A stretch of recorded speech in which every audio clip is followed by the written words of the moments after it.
আসসালামু আলাইকুম গাইস। আপনাদের আজকে 3-4 রকমের সবজি তৈরি করব, আপনাদের দেখাবো।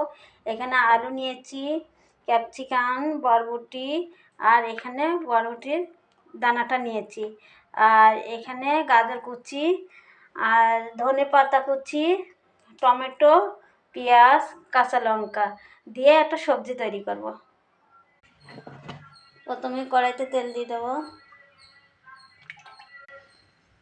প্রথমে গোটা জিরে দিয়ে দেবো, পেঁয়াজ কুচি, 1 চামচ খালি রসুন বাটা দিয়ে দেবো, স্বাদ অনুযায়ী লবণ, 1 টেবিল হলুদ, ধনের গুঁড়ো, জিরের গুঁড়ো, কাঁচা ঝাল। মশলাটা যেন না পড়ে যায় তার জন্য একটু পানি দিয়ে দেবো, একটু গোলমরিচের গুঁড়ো।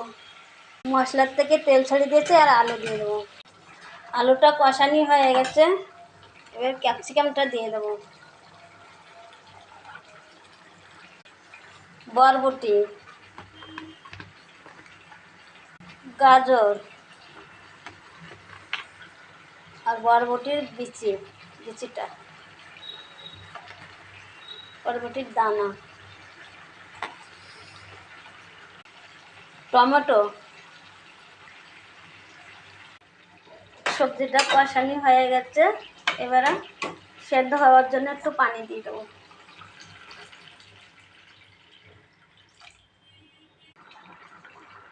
ধনে পাতা দিয়ে দেবো,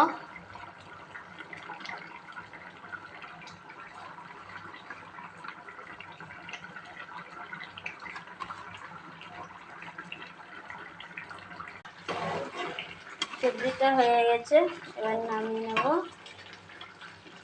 আলু, বেগুন, ক্যাপসিকাম, গাজর, বরবটি দিয়ে একটা সবজি তৈরি করছি, নামিয়ে নেব। সবজি কেমন হলো?